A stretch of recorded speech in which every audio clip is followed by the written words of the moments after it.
día, grazas por virdes. Vamos presentar unha novidade editorial de Urco que é Apocalipse Z de Manel Loureiro, traducida ao galego pola primeira vez. Bueno, eu son Tomás, son un dos editores de Urco e son o traductor do libro. Teño que dicir, antes de nada, que é un enorme placer contar aquí con Manel e poder editar este libro na nosa editorial, porque non é moi habitual tratar con xente que vendeu millóns de exemplares e que está traducido a tantísimas linguas. Tamén é certo, teño que dicir que estamos habituados a tratar con autores mortos, entón, pois, ter un autor vivo traducido, pois, tamén está moi ben. E nada, ao principio asusta un pouco cando decides sacar unha cousa así tan potente, un autor que está fichou por un grupo editorial tan potente como Random House Mondadori, pero ao final descubres que cando traballas con profesionais, pois todo vai moi rodado, non?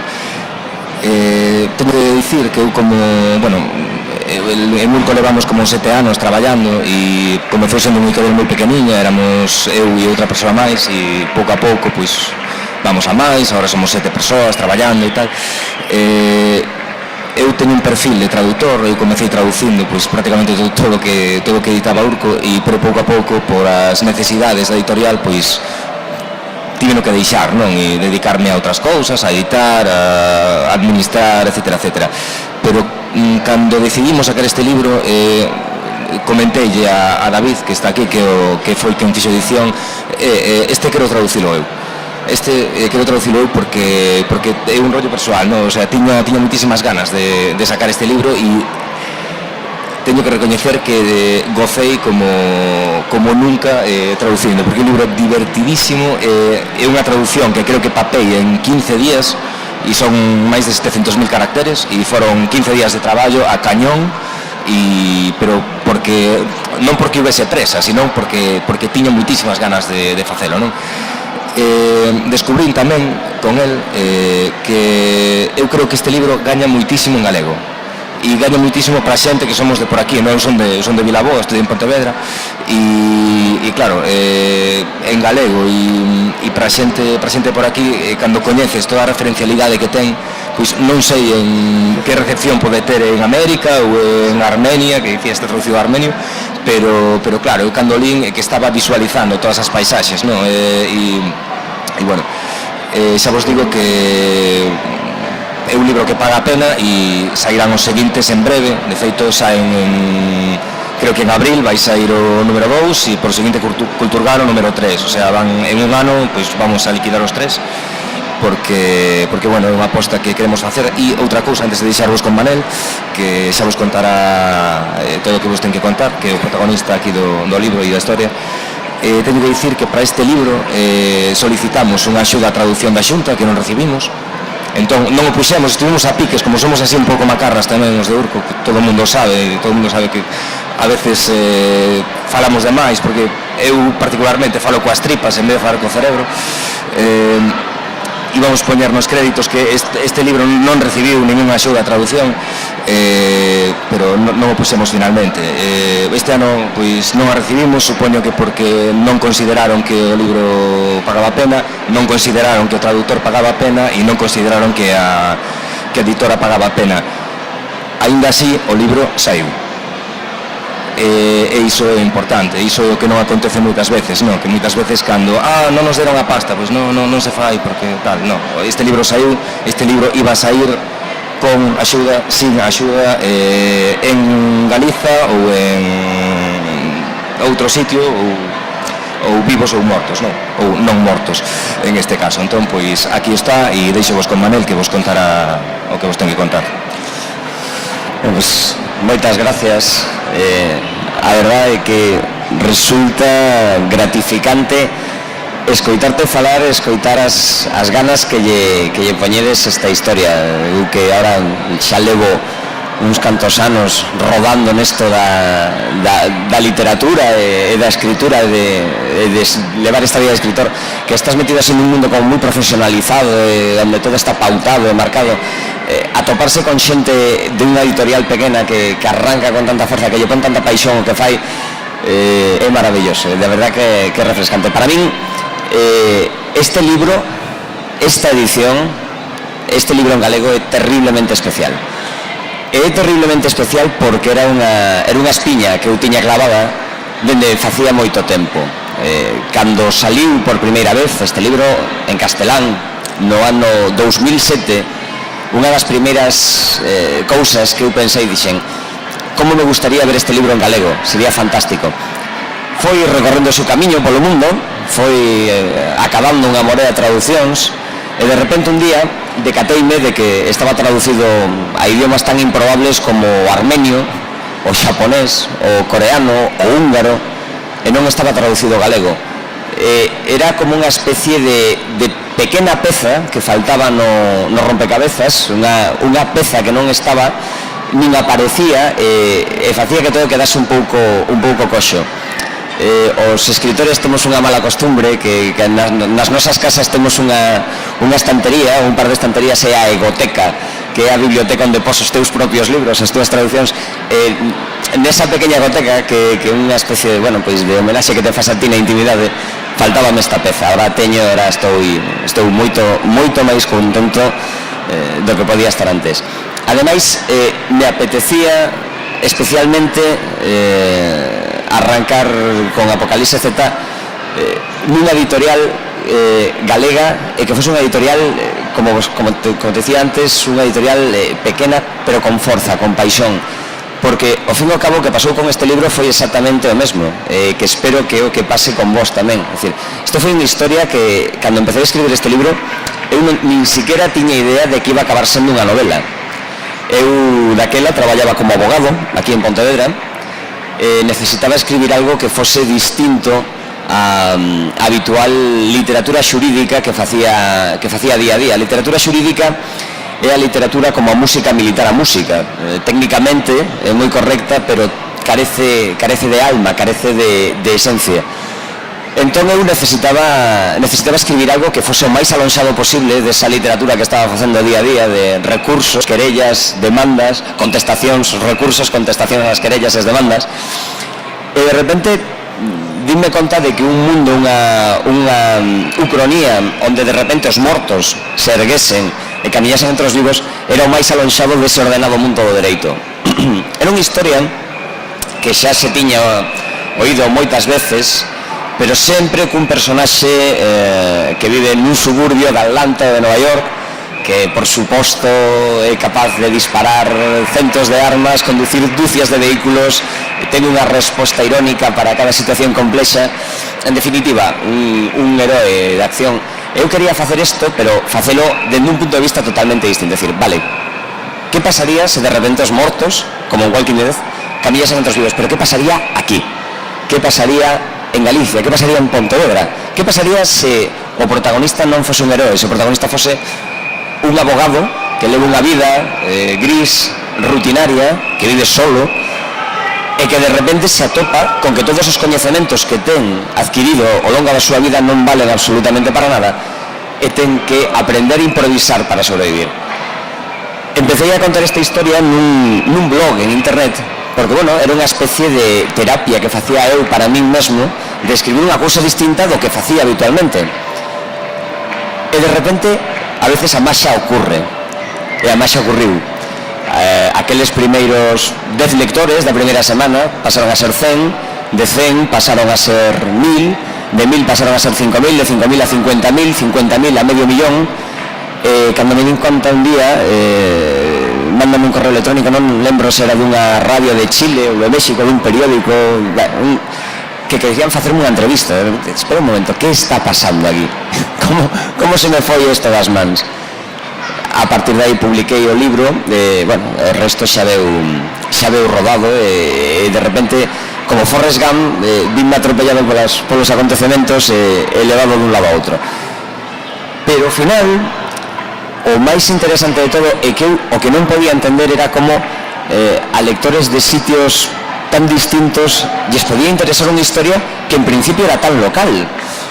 Fai pouco escribiume un correo un lector que vive na isla Norfolk.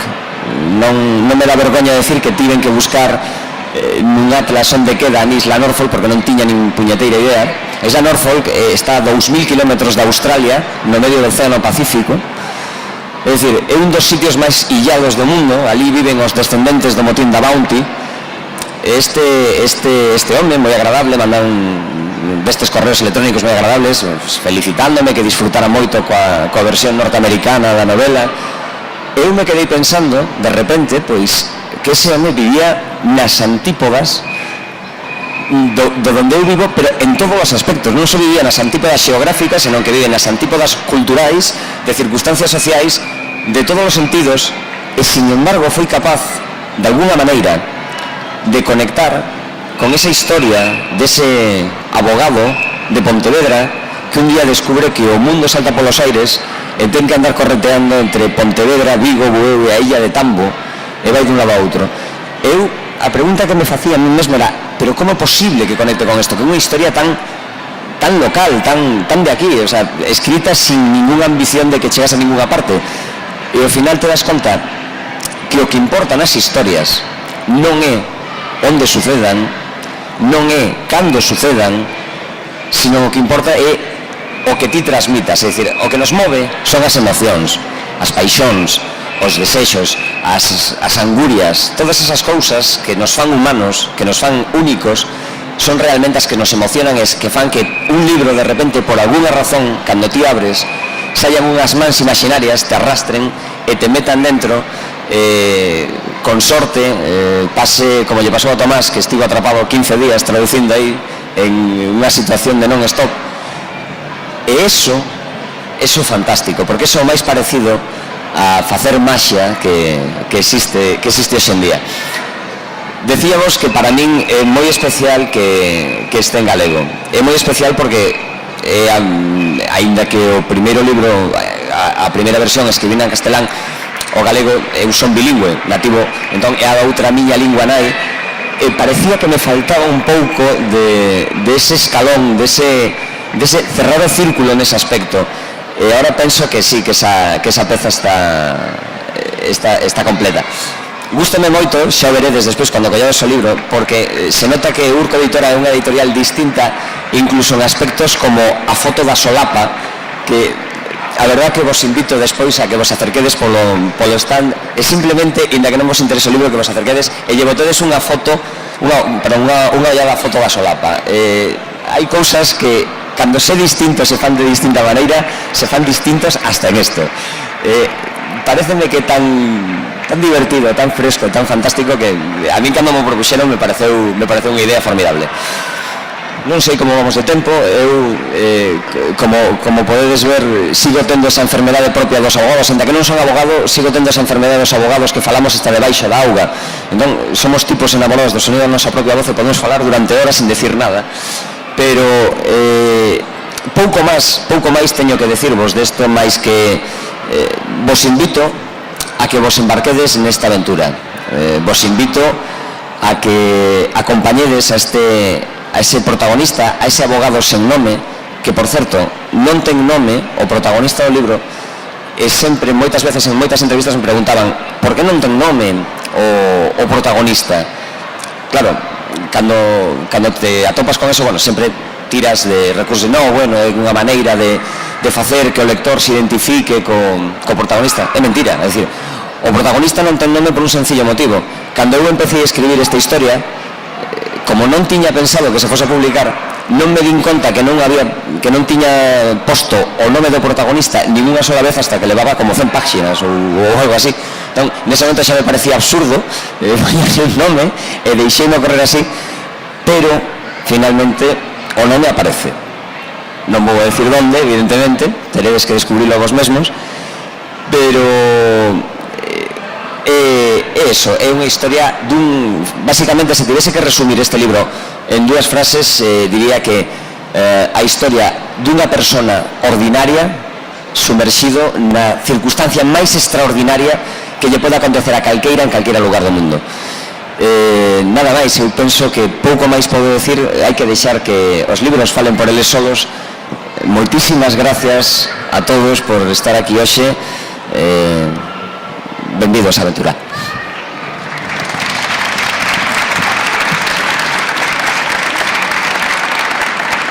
Bon, se alguén quere facer algunha pregunta sobre o libro, pois que fale agora, o que cale para sempre. Non vou repetir o chiste que é un chiste meu e que David Cortizo, o zombi que está en primeira fila, editor de Urco, sí, está zombi porque saiu onte, 2003 horas, sempre fai o chiste do bocata de mortadela, no? De que sempre temos un infiltrado no público que damos un bocata de mortadela e fai a primeira pregunta para romper o xelo, porque sempre acojona un pouco a primeira pregunta, quedas un pouco cortado e tal. Entón, pois bueno, hoxe non é infiltrado o bocata de mortadela, entón, por favor, se alguén quere preguntar algo, pois estedes convidados.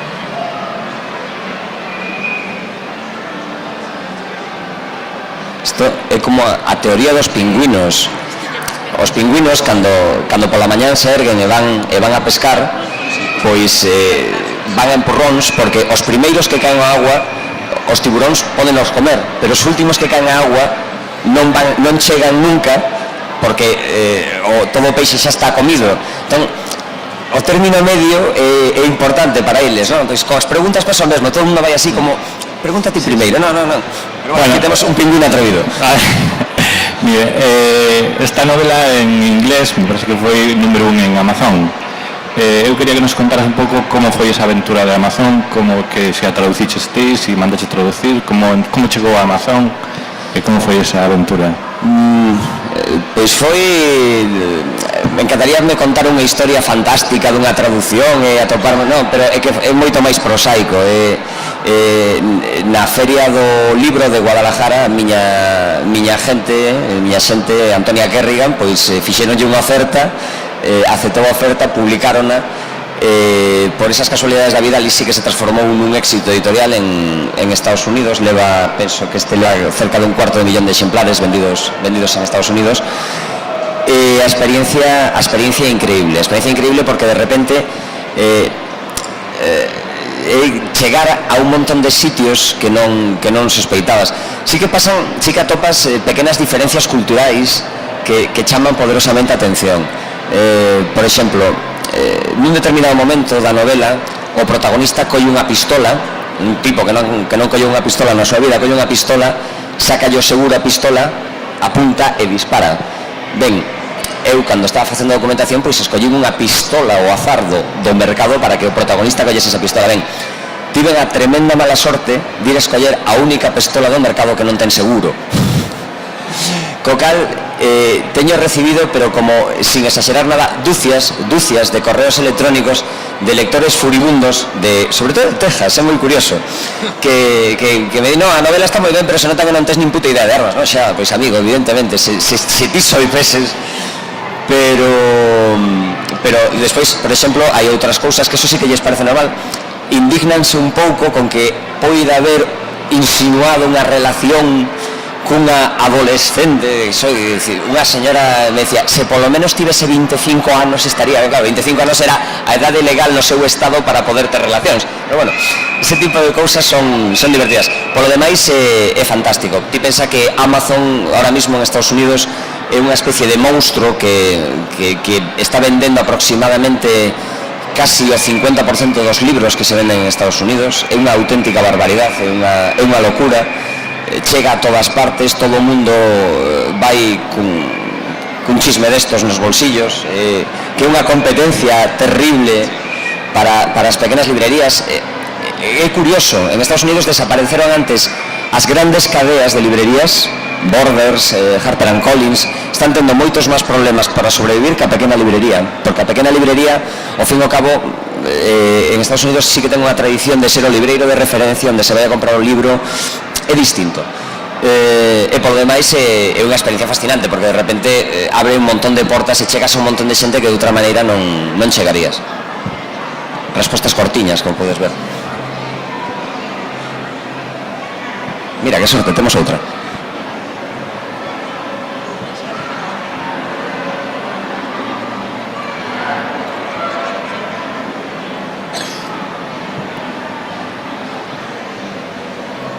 Hola, me gustaría saber qué nos podrías contar de la adaptación al cine. Gracias. Esa é unha pregunta complicada porque son máis as cousas que non podo contar que as cousas que podo contar. Vamos a ver. A adaptación ao cine desta novela sí está en marcha, está en fase de preproducción, que eso en cine significa todo e nada, quere dicir que ao longo do 2014 ten que arrancar a rodaxe. Xa hai director, non podo dicir o nome, están nun proceso de casting, non podo dicir nomes, e a partir de aquí xa son moitísimas cousas as que non podo contar porque esos contratos teñen unhas cousas que se chaman cláusulas de confidencialidade, é máis o que non podo dicir como podo dicir, pero eso, que sí, que está en marcha, que eu espero que ao longo deste ano que arranca ahora, 2014, pois podamos ter noticias. E xa, cortiña. Bueno, se non hai máis preguntas, moitas grazas a todos por virdes e estades convidados, por certo, ao lado do stand de Urco, está o stand de Sacauntos, que é a nosa imprenta. Sí, tamén temos unha imprenta, somos pobres, non estamos pluriempregados. Vamos poñer uns viños, uns vermús e un churrasco para quen queira picar algo. Entón, pois, sí, é cuestión de subvertir un pouco a orden cultural. Isto Planeta non o fai xamais. Pero claro, a nosa idea é subvertir un pouco a orden, borrachar os editores, que a xente teña graxa nas mans e escarallo os libros por aí, dos outros stands, claro, non do noso, e eso. Entón, pois nada, moitas grazas por virdes e un placer estar aquí.